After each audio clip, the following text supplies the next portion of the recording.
दोस्तों हम फिर से लेकर आ चुके हैं आप लोगों के लिए सुबह की सभी ताजा और बड़ी खबरें। फटाफट अंदाज में एक एक कर बताएंगे आपको आज देश और दुनिया से क्या बड़ी खबरें निकल कर सामने आ रही हैं। लेकिन उससे पहले दोस्तों एक नजर डालेंगे सुर्खियों पर। प्रधानमंत्री नरेंद्र मोदी के ऊपर गर्जा अरविंद केजरीवाल, बोले हम जनता से पूछ करते हैं कौन बनेगा सीएम, हम बीजेपी की तरह नहीं। वहीं पर अगली बड़ी खबर में हम आपको बताएंगे राहुल गांधी का केंद्र सरकार के ऊपर बड़ा हमला, बोले नोटबंदी और जीएसटी से हुआ देश बर्बाद, देश की अर्थव्यवस्था हुई बर्बाद। वहीं पर अगली बड़ी खबर में हम आपको बताएंगे असदुद्दीन ओवैसी का बीजेपी के ऊपर बड़ा हमला, बोले गुजरात के लोग परेशान, इस बार बीजेपी को उखाड़ फेंकेंगे। वहीं पर अगली बड़ी खबर में हम आपको बताएंगे दोस्तों अशोक गहलोत का बीजेपी के ऊपर हमला, बोले गुजरात की जनता को नकार दिया है बीजेपी ने। वहीं पर अगली बड़ी खबर में हम आपको बताएंगे दोस्तों ट्विटर के मालिक के जोड़ने लगी कंगना हाथ पैर ताकि मिल जाए उसका ट्विटर हैंडल अकाउंट वापस, इसके बारे में भी बताएंगे। वहीं पर अगली बड़ी खबर में हम आपको बताएंगे दोस्तों चुनाव आयोग के ऊपर भड़के अखिलेश यादव, बोले फिलहाल हमसे लेखा जोखा माना जा रहा है, इसके बारे में आपको बताएंगे। वहीं पर आजम खान दोस्तों पहुंचे हाई कोर्ट, लिया बड़ा फैसला, जी हां, इसके बारे में बताएंगे विधायकी रद्द करने के ऊपर। वहीं पर अगली बड़ी खबर में हम आपको बताएंगे दोस्तों बीजेपी को लगा बड़ा झटका, गुजरात में एक के बाद एक एमएलए छोड़ रहा है बीजेपी का साथ। वहीं पर अगली बड़ी खबर में हम आपको बताएंगे सीएम चंद्रशेखर राव यानी कि केसीआर का बीजेपी के ऊपर बड़ा हमला, बोले हमारे विधायक खरीदने की गई थी कोशिश, 5 विधायकों को दिए जा रहे थे पैसे। वहीं पर अगली बड़ी खबर में हम आपको बताएंगे गृह मंत्री अमित शाह का ऑडियो हुआ लीक, मचा हड़कंप, जी हां, इसके बारे में भी बताएंगे। वहीं पर अगली बड़ी खबर में हम आपको बताएंगे दोस्तों भारत जोड़ो यात्रा से राहुल गांधी को मिल रही जबरदस्त पॉपुलैरिटी, क्या है मायने इसके बारे में भी बताएंगे। वहीं पर अगली बड़ी खबर में हम आपको बताएंगे दोस्तों दरअसल आपको बता दें एक बार फिर से किसान सड़कों पर उतर सकते हैं, जी रॉकेट टिकट ने दिए संकेत। तो सारी खबरें फटाफट अंदाज में एक ही कर देंगे। फिलहाल खैर चलिए बढ़ते हैं सबसे पहली और सबसे बड़े खबर की ओर। दरअसल दोस्तों आपको बता दें असदुद्दीन ओवैसी का बीजेपी के ऊपर बड़ा हमला, बोले इस बार गुजरात की जनता ने हमें चुना है, बीजेपी ने किया गुजरात को बर्बाद। दरअसल ओवैसी ने बीजेपी के ऊपर हमला बोलते हुए कहा कि फिलहाल देश में सद्भावना भाईचारा खत्म होता चला जा रहा है, गुजरात के लोग बीजेपी से परेशान हो चुके हैं। ओवैसी ने कहा कि फिलहाल 27 साल से बीजेपी गुजरात पर राज कर रही है लेकिन गुजरात में विकास का काम नहीं हुआ है। असदुद्दीन ओवैसी ने कहा कि धर्म जात की राजनीति करते करते बीजेपी ने विकास का काम रोक दिया है। आज देश में बेरोजगारी, महंगाई और छोटे उद्योगपति बर्बाद हो रहा है। असदुद्दीन ओवैसी ने कहा कि यहाँ की माँ बहनों ने हमारे सर पे हाथ रख के आशीर्वाद दिया कि वो हमारे साथ है। आपको बता दें असदुद्दीन ओवैसी इस बार गुजरात में भी अपनी किस्मत आजमा रहा है। हालांकि दोस्तों ये बात साफ है कि फिलहाल गुजरात में भी वो किसी का खेल बिगाड़ना है, राजस्थान में भी लड़ना है। देखिए चुनाव लड़ना खैर सबका हक है, खेल बिगड़े या ना बिगड़े ये हम कह नहीं सकते, लेकिन ओवैसी बीजेपी का फायदा करा जाते हैं और ये बात कहीं ना कहीं दोस्तों जनता ज्यादातर जानती है। असदुद्दीन ओवैसी गुजरात पहुंच गए, उन्होंने ऐलान कर दिया कि फिलहाल गुजरात में बहुत जल्दी जो है यहाँ पर अपना नाम सार्वजनिक करेंगे। इसी के साथ साथ असदुद्दीन ओवैसी ने कहा कि फिलहाल गुजरात की जनता इस बार दिल खोलकर एमआई को चुनेगी ताकि एमआई उनको एक अच्छी शिक्षा, अच्छी व्यवस्था दे सके। साफ कहा जाए दोस्तों तो असदुद्दीन ओवैसी बेसिकली मुसलमानों के रहनुमा बनकर जाते हैं, लेकिन उनका पीछे का खेल क्या होता है ये सब लोग जानते हैं। इस बात को झुटलाया नहीं जा सकता कि फिलहाल दोस्तों ओवैसी के दिमाग में क्या चलता है ये कोई बता नहीं सकता, और ये बात आप भी बेहतर तरीके से जानते हैं और मैं भी बेहतर तरीके से जानता हूं। तो कहीं ना कहीं ओवैसी ने यह ऐलान कर दिया कि इस बार गुजरात में दोस्तों चुनाव का प्रचार अलग ढंग से किया जाएगा और गुजरात में इस बार खेला भी अलग होवे। अगली जो बड़ी खबर निकल कर आ रही है राहुल गांधी का केंद्र सरकार के ऊपर बड़ा हमला, बोले छोटे उद्योगपति और देश की बिगड़ती अर्थव्यवस्था की जिम्मेदार बीजेपी। राहुल गांधी ने प्रधानमंत्री नरेंद्र मोदी के ऊपर हमला बोलते हुए कहा कि नोटबंदी और जीएसटी ने पूरे देश को बिगाड़ कर रख दिया, पूरे देश की अर्थव्यवस्था जंजर हो गई है। राहुल गांधी ने कहा छोटे उद्योगपतियों का खत्म होना, देश में महंगाई, गरीबी और बेरोजगारी का बढ़ना, नोटबंदी और जीएसटी जैसे गलत फैसले जिन्होंने देश की अर्थव्यवस्था को बिगाड़ा है। जाहिर सी बात है दोस्तों प्रधानमंत्री नरेंद्र मोदी जब 2014 में सत्ता में आए और उसके बाद दोस्तों प्रधानमंत्री को पर लग गया। सत्ता में आने के बाद एक बड़ा पद मिलने के बाद दोस्तों हर कोई बौखला जाता है और दिल्ली आकर सत्यपाल मलिक जो कि बीजेपी के ही मेघालय के सत्यपाल हैं, उन्होंने कहा था कि दिल्ली आकर सबका दिमाग खराब हो जाता है, यानी कि उनका तंज सीधा मोदी सरकार पर था। अब आपको बता दें, राहुल गांधी ने केंद्र सरकार को घेरते हुए कहा कि फिलहाल छोटे उद्योगपति, छोटे छोटे व्यापारी खत्म होना है और देश में जो बढ़ती महंगाई, बेरोजगारी और गरीबी की जिम्मेदार बीजेपी है। राहुल ने कहा कि प्रधानमंत्री ने बिना सोचे समझे रातों रात नोट बंद करने का फैसला ले लिया, जिसका कारण यह हुआ कि देश की अर्थव्यवस्था हिल गई। और आप समझिए दोस्तों, जब नोटबंदी हुई तो उसमें एक भी अमीर इंसान आपको दिखाई नहीं दिया होगा, ना ही उस लाइन में अडानी खड़े थे, ना अंबानी खड़े थे, ना बड़े बड़े उद्योगपति खड़े थे। सिर्फ उस लाइन में दोस्तों वही गरीब खड़े थे जिन लोगों के पास थोड़ा बहुत राशि थी, जिन लोगों ने थोड़ा बहुत पैसा जोड़ रखा था। तो ये कहना गलत नहीं होगा दोस्तों कि प्रधानमंत्री के उस एक गलत फैसले ने देश की अर्थव्यवस्था को रातों रात चौपट कर दिया था। राहुल गांधी की बातें कड़वी जरूर है दोस्तों, लेकिन इसमें सच्चाई है, और सच्चाई यही है दोस्तों कि प्रधानमंत्री ने देश की अर्थव्यवस्था को बिगाड़ने के साथ साथ देश की पूरी तरीके से दोस्तों लुटिया डुबाने में कोई कसर नहीं छोड़ी थी। प्रधानमंत्री के वो वादे आज भी याद है, जब उन्होंने कहा था कि जो काला धन आएगा इसमें से 15-15 लाख रुपए लोगों के खातों में आ जाएंगे। अफसोस की बात यह है दोस्तों कि जिन गरीब लाइन में लगे थे उसमें से कई बुजुर्ग लाइन में लगे लगे ही उनका देहांत हो गया वहीं के वहीं, जिसकी जिम्मेदार बीजेपी की सरकार थी। राहुल ने कहा कि आज देश की अर्थव्यवस्था बिगड़ गई है, लेकिन प्रधानमंत्री मेन मुद्दों पर बात नहीं करते। आपको बता दें, राहुल गांधी आदिवासियों के संग झूमे भी। राहुल गांधी का ये फोटो वायरल हो रहा है जिसमें राहुल गांधी आदिवासियों के साथ मस्ती करते हुए नजर आ रहा है। आपको बता दें, राहुल गांधी की भारत जोड़ो यात्रा लगातार सुर्खियां बटोर रही है। सबसे बड़ी बात यह है कि राहुल गांधी, जिनको 8 साल में इतनी पॉपुलैरिटी कभी नहीं मिली, उन्होंने भारत जोड़ो यात्रा में दोस्तों 20 से 25 दिन में ही अपने नाम काफी चीजें कर ली। ये समझ लीजिए कि जिस राहुल गांधी को लोग पप्पू बुलाते थे, वो लोग समझ गए कि राहुल गांधी इस देश का असली नेता है। ना गृह मंत्री अमित शाह, ना प्रधानमंत्री नरेंद्र मोदी, किसी में इतना दम नहीं है कि वो इतना पैदल चल ले। लेकिन राहुल गांधी की ये पैदल यात्रा बताती है दोस्तों कि राहुल गांधी अंदर से कितने फिट और कितने मजबूत है। राहुल गांधी की उम्र भले ही 50 साल हो गई हो दोस्तों, लेकिन राहुल गांधी का जज्बा और राहुल गांधी की पॉपुलैरिटी लगातार बढ़ती चली जा रही है। और इसीलिए कहते हैं दोस्तों कि राहुल का एक जज्बा जो है ना, वो सबको दिखाई दे रहा है और उनकी बढ़ती पॉपुलैरिटी भी सबको दिखाई दे रही है। चलिए बढ़ते हैं और अगली बिग ब्रेकिंग की तरफ। बता दोस्तों, गुजरात में गरजे अरविंद केजरीवाल, बोले हम बीजेपी की तरह नहीं, हम जनता से पूछकर बनाते हैं सीएम। दरअसल आपको बता दें दोस्तों, जब से डेबिटों में ये शुरू हुआ है, डेबिट में, लाइव डिबेट में, कि आखिरकार आम आदमी पार्टी के पास तो एक बड़ा चेहरा है ही नहीं, तो आम आदमी पार्टी किसको उतारेगी, और वहां पर वो मजबूत है भी नहीं गुजरात में अगर देखा जाए तो। लेकिन दोस्तों आपको बता दें, आम आदमी पार्टी जो है अब उसने ऐलान कर दिया है कि वो फिलहाल जनता की पसंद से ही गुजरात का सीएम चुनेगी। आपको बताते चले दोस्तों, गुजरात का सीएम सेम पंजाब के तर्क पर चुना जा रहा है। आपको पता हो, जब पंजाब में चुनाव हुए थे तो भगवत मान के चेहरे पर चुनाव लड़ा गया, लेकिन उससे पहले अरविंद केजरीवाल ने जनता से पूछा था कि फिलहाल सीएम का चेहरा कौन होना चाहिए। अब दोस्तों ये तो सभी जानते हैं कि जिसको सीएम बनाना होता है इंसान उसी को सीएम बनाते हैं, पार्टी के कार्यकर्ता। ये तो सिर्फ जनता को दोस्तों एक जुमले देने लायक है कि जिसको आप कहोगे हम उसे ही सीएम बनाएंगे। जिसके फेवर में ये लोग होते हैं, कह देते हैं वोट उसी को मिला। जैसे तय था दोस्तों कि भगवत मान को ही सीएम बनना है। अरविंद केजरीवाल ने फॉर्मुलेटी के लिए लोगों से कहा वोट डालिए, हम किसको सीएम बनाए। लोगों ने, जिन लोगों ने वोट डाला, उन्होंने कह दिया कि भैया भगवत मान को बनाओ।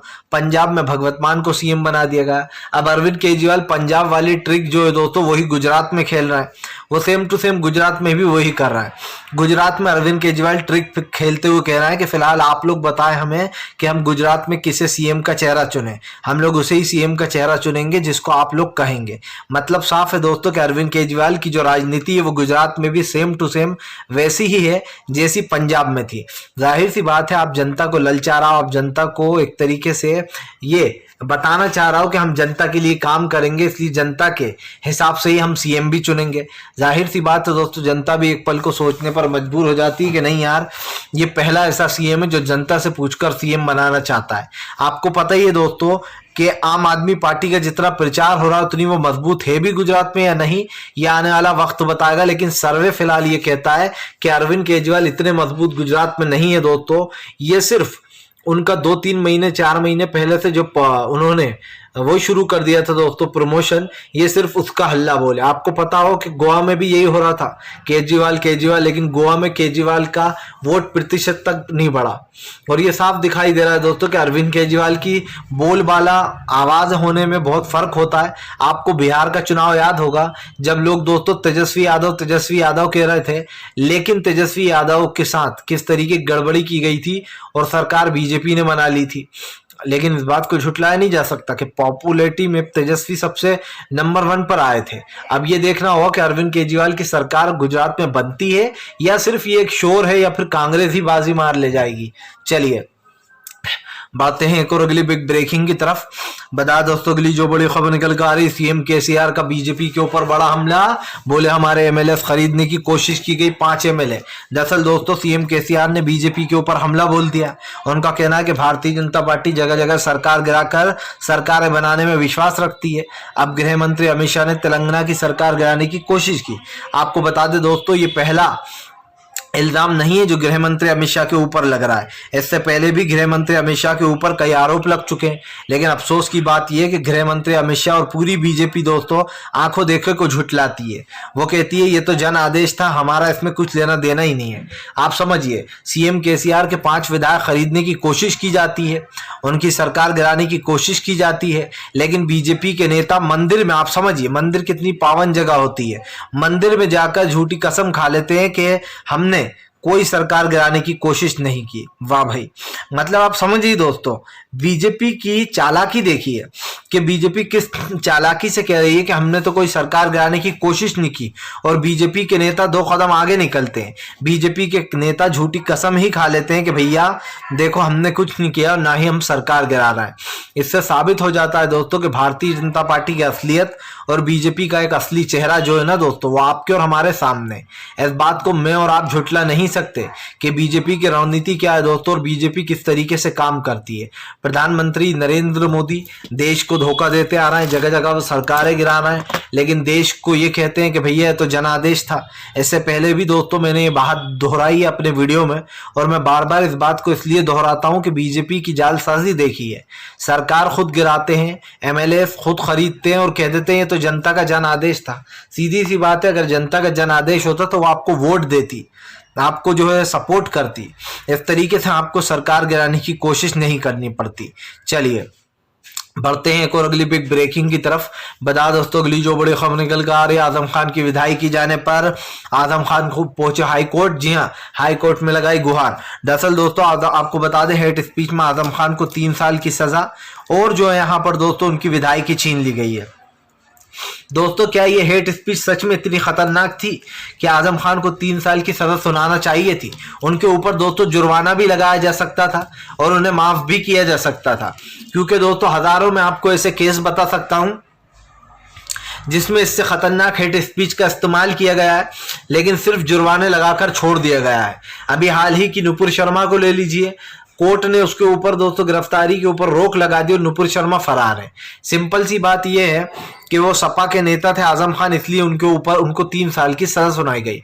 लेकिन हाई कोर्ट और सुप्रीम कोर्ट अभी है दोस्तों, अभी न्याय की उम्मीद की जा सकती है। लेकिन बात सिर्फ इतनी सी है दोस्तों कि स्पीकर के पास ये अधिकार होता है कि वो किसी की भी विधायकी छीन ले, और स्पीकर ने दोस्तों अपने गलत फायदा उठाते हुए स्पीकर ने तुरंत ही आजम खान की विधायकी रद्द कर दी।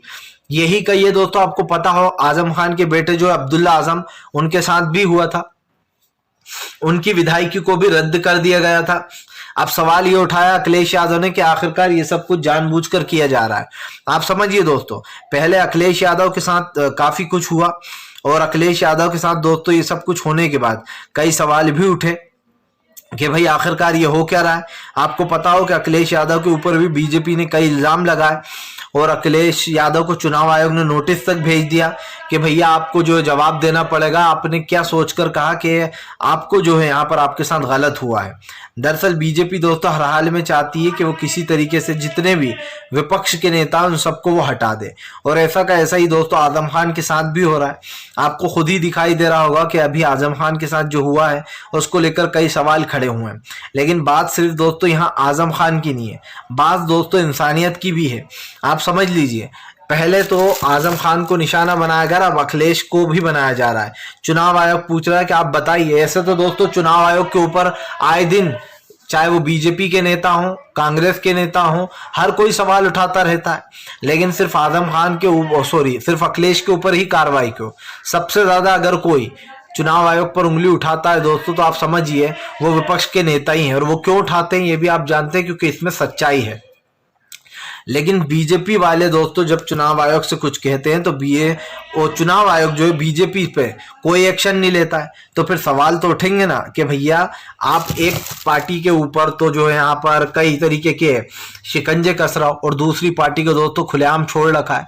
तो ये कहना गलत नहीं होगा कि बीजेपी की रणनीति ये है दोस्तों कि फिलहाल जो यहाँ पर एक दूसरे को, विपक्ष को परेशान करो, डराओ धमकाओ, उनकी विधायकी छीनो, उनको सत्ता से बाहर करवाओ। ये बीजेपी की चाल होती है ताकि विपक्ष उनके सामने खड़ा ना हो पाए। और ये पहला ऐसा किस्सा नहीं है जो हो रहा है, इससे पहले भी कई बार दोस्तों चुनाव आयोग इस तरीके की हरकतें कर चुका है। आपको पता हो, एक दिन के लिए ममता बनर्जी को पूरे एक दिन के लिए बंगाल में चुनाव प्रचार के दौरान बैन कर दिया गया था। ये कहा गया था कि ममता बनर्जी ने हेट स्पीच दी है, जबकि दोस्तों बीजेपी के नेता ने हेट स्पीच दी थी तो उसको बैन नहीं किया गया था, सिर्फ कुछ घंटों के लिए उसे बैन किया गया और उसी दिन उसको छोड़ दिया गया। इसका साफ साफ मतलब आप समझ सकते हैं कि बीजेपी के ऊपर तो कोई कार्रवाई नहीं होती, लेकिन जो विपक्ष के नेता हैं उनको जरूर बीजेपी घेर कर रखती है। चलिए बढ़ते हैं एक और अगली बिग ब्रेकिंग की तरफ। बता दोस्तों, अशोक गहलोत गरजे गुजरात में, बोले पीएम ने यहाँ के लोगों को नकार दिया, 27 साल से गुजरात की जनता बदहाल। जी हाँ, दरअसल दोस्तों आपको बता दें, गुजरात की कमान अशोक गहलोत और मल्लिकार्जुन खड़गे जैसे बड़े नेताओं के हाथ में दी गई है। आपको बता दें, गुजरात में गरजते हुए अशोक गहलोत ने कहा कि फिलहाल बीजेपी ने गुजरात के लोगों को नकार दिया है और इसीलिए गुजरात के लोग परेशान हैं। आपको बताता चलूं दोस्तों, गुजरात के लोगों को लेकर काफी कुछ कहा भी जा रहा है। सबसे बड़ी बात यह दोस्तों कि फिलहाल गुजरात की राजनीति में अशोक गहलोत ने झोंका लगा दिया। आप सब जानते हैं दोस्तों कि फिलहाल इस वक्त देश की जो राजनीति है या देश जिस परिस्थितियों से गुजर रहा है उसमें दोस्तों बीजेपी की एक बड़ी भूमिका रही है। भारतीय जनता पार्टी पूरी कोशिश करती है कि देश में दोस्तों बदहाली, बेरोजगारी को बढ़ावा दे। लेकिन क्या दोस्तों आपको पता है कि प्रधानमंत्री नरेंद्र मोदी ने 27 साल में गुजरात के लिए कुछ ऐसा नहीं किया जिसकी तारीफ हो। अशोक गहलोत ने कहा कि अगर कांग्रेस की सरकार आती है तो हम फिर से 1 साल वाली पेंशन लागू करेंगे। इसी के साथ साथ अशोक गहलोत ने यह भी कहा कि जिन लोगों को सरकारी या नौकरी नहीं मिल रही, युवाओं को उनको नौकरियां दी जाएंगी। अशोक गहलोत ने कहा कि आप लोगों को कांग्रेस पर एक बार भरोसा करना पड़ेगा। आपको बता दें दोस्तों, पिछली बार महज 10 सीटों से कांग्रेस चूक गई थी, वरना ये समझिए कि पिछली बार कांग्रेस ने बाजी मार ही ली थी। राहुल गांधी के नेतृत्व में चुनाव लड़ा गया था, राहुल गांधी को वहां जमकर सपोर्ट भी मिला था दोस्तों। सबसे बड़ी बात यह है कि राहुल गांधी को लोग पसंद करते हैं।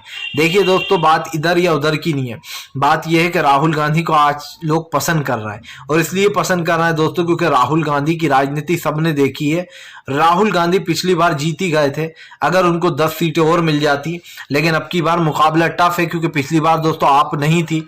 अब देखना यह होगा कि फिलहाल इस गुजरात के जो चुनाव है दोस्तों, इसमें होने वाला क्या है, क्योंकि आप भी जानते हैं कि फिलहाल गुजरात के चुनाव दोस्तों इस वक्त सारी पार्टियों के लिए बहुत जरूरी है और फिलहाल गुजरात की राजनीति में भी बड़ा बदलाव आया है। फिलहाल खैर चलिए बढ़ते हैं एक और अगली बिग ब्रेकिंग की तरफ। बता दोस्तों, अगली जो बड़ी खबर निकल कर आ रही है, आपको बता दें दोस्तों, कंगना रनावत जोड़ने लगी हाथ पैर, ट्विटर वापस मांगने को की, जी हाँ, एलन की तारीफ। दरअसल दोस्तों आपको पता ही है कि ट्विटर के नए मालिक आ गए।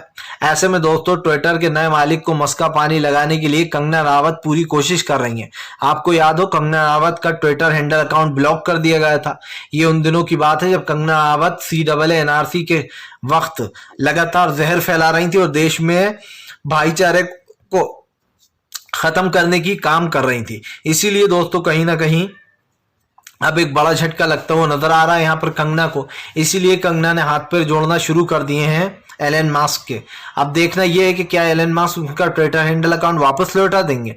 सच्चाई तो यह है दोस्तों कि कंगना रनावत का हैंडल अकाउंट किसी भी हालत में मिलना नहीं चाहिए, क्योंकि वो लगातार देश में नफरत फैलाती थी और उसका हैंडल अकाउंट तब ब्लॉक किया गया था जब जोया अख्तर और फराह खान ने उनके खिलाफ शिकायत दर्ज की थी कि वो लगातार जहरीली बातें कर रही हैं। उस वक्त दोस्तों उन दोनों के कहने पर इनके अकाउंट को, इनके हैंडल, ट्विटर हैंडल अकाउंट को ब्लॉक कर दिया गया था। फिलहाल अगर आपको हमारा वीडियो अच्छा लगे तो इसको लाइक करें, चैनल पर पहली बार आए सब्सक्राइब करें, पास में एक घंटी आएगी दोस्तों, इसको ज़रूर दबाएं ताकि